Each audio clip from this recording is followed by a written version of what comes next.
দ্বিতীয় রাউন্ডে যেখানে শেষ করেছিলেন শুক্রবার তৃতীয় রাউন্ডে রড লেভার অ্যারেনায় যেন সেখান থেকেই শুরু করেছিলেন কার্লোস আলকারাজ। প্রথম 2 সেটে পর্তুগালের নুনো বোর্গেসকে দাঁড়াতেই দেননি এই স্প্যানিয়ার্ড। একের পর এক বোর্গেসের সার্ভিস ব্রেক করে পয়েন্ট আদায় করে নিতে থাকেন তিনি। প্রথম সেটে খুব সহজেই 6-2-এ জিতে নেন আলকারাজ। দ্বিতীয় রাউন্ডে কিছুটা প্রতিদ্বন্দ্বিতা হলেও 6-4-এ জিতে 2-0 সেটে এগিয়ে যান টুর্নামেন্টের তৃতীয় বাছাই এই স্প্যানিশ। তৃতীয় সেটে এসে আলকারাজের আধিপত্যে লাগাম টেনে ধরেন নুনো বোর্গেস। তুমুল লড়াইয়ের পর টাই ব্রেকারে গড়ায় খেলা, যেখানে 7-6-এ আলকারাজকে হারিয়ে ম্যাচে ফেরার আভাস দেন বোর্গেস। তবে চতুর্থ সেটে আর আলকারাজের সাথে পেরে ওঠেননি তিনি।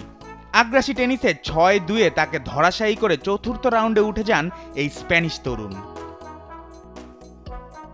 অন্য ম্যাচে মার্গারেট কোর্ট অ্যারিনায় দুর্দান্ত টেনিস খেলেছেন জার্মান তারকা আলেকজান্ডার জাভেরেভ। যুক্তরাজ্যের জ্যাকব ফার্নলিকে তিনি হারিয়েছেন সরাসরি সেটে, যেখানে প্রথম সেটে একতরফাভাবে 6-3-এ জিতে নেন জাভেরেভ। দ্বিতীয় সেটে অবশ্য এতটা সহজে জয় পাননি জাভেরেভ। শুরু থেকেই ফার্নিল শক্ত প্রতিদ্বন্দ্বিতার মুখে পড়েন এই জার্মান। তবে তার দৃঢ় মানসিকতার কাছে 6-4-এ হার মানতে বাধ্য হন ফার্নলি। তৃতীয় সেটেও দেখা যায় পুনরাবৃত্তি। একই ব্যবধানে এই সেট জিতে বছরের প্রথম গ্র্যান্ড স্ল্যামের চতুর্থ রাউন্ডে উঠে যান আলেকজান্ডার জাভেরেভ।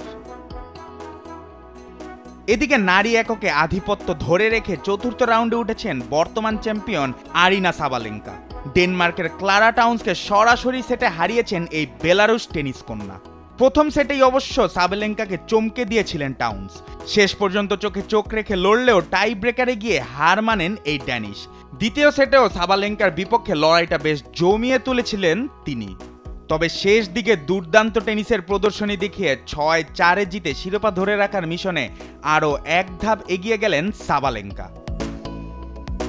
জুবায়ের নূর, স্পোর্টস ডেস্ক, দেশ টিভি।